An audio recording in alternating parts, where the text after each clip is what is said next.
langsung ke Gubernur DKI Jakarta, Pak Anies, bagaimana nasib ojek online, Pak, dan juga pemberlakuan checkpoint nantinya? Begini, memang salah satu hal yang saat ini sedang dalam fase finalisasi, karena di dalam ketentuan yang kita terima dari saya cek sebentar,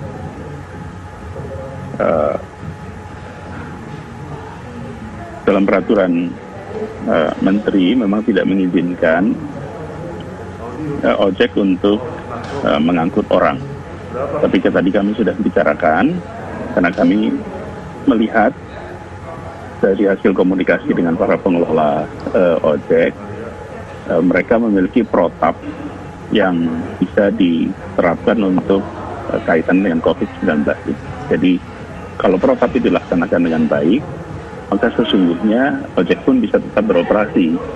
Karena itu kami ingin mengizinkan agar ojek tetap bisa beroperasi untuk mengangkut barang dan orang selama protapnya diikuti untuk mencegah terjadinya penularan. Protapnya cukup detail, kita dapatkan itu. Jadi sekarang kita ingin menunggu dulu, kalau nanti sudah dilakukan penyesuaian di dalam peraturannya, nanti kita akan keluarkan dalam peraturan gubernur untuk bisa mengizinkan agar ojek itu bisa tetap beroperasi.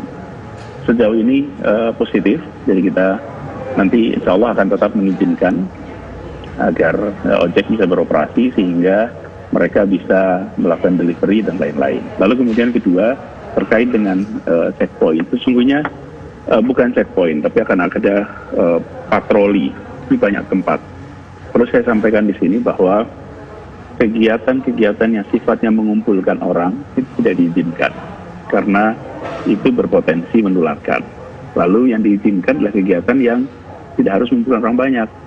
Substansinya tidak dilarang. Misalnya pernikahan tidak dilarang, silahkan menikah, tapi di KUA atau kantor catatan sipil. Nanti perayaannya dilakukan setelah musim wabah ini lewat. Begitu juga kalau mau acara-acara yang lain, substansinya boleh, tapi perayaannya jangan. Lalu ada sektor-sektor yang nanti tetap diizinkan untuk beroperasi. Jadi pertama ada sektor kesehatan. Kemudian ini kesehatan itu dari mulai membuat disinfektan sampai klinik itu diizinkan. Kemudian yang kedua pangan. Pangan itu dari mulai beras pergudangan sampai makanan. Rumah makan boleh berkegiatan.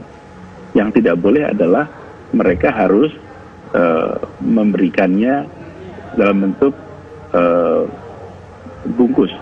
Jadi orang membeli, dibawa dibungkus, tapi bukan dimakan di restorannya atau bukan dimakan di tempat itu. Jadi tetap mereka bisa berkegiatan, tetapi tidak ada pengumpulan orang di situ, dan harus ada protap yang ketat. Kita siapkan protap itu sehingga mereka bisa beroperasi. Jadi kesehatan, pangan, dan energi, komunikasi dan teknologi informasi, lalu keuangan, lalu logistik, kemudian industri strategis, itu semua nanti akan diizinkan untuk beroperasi, termasuk warung yang ada di sekitar kita. Baik. Kebutuhan warga sehari-hari. Jadi secara inti ini adalah mengurangi interaksi seminimal mungkin sehingga potensi penularan bisa dikendalikan. Baik, terima kasih Gubernur DKI Jakarta Anies Baswedan sudah menjelaskan lebih detail informasi mengenai pelaksanaan nanti PSBB yang akan diterapkan 2 hari lagi pada tanggal 10 April 2020. Terima kasih Pak Anies sudah bergabung bersama kami di Kabar Petang.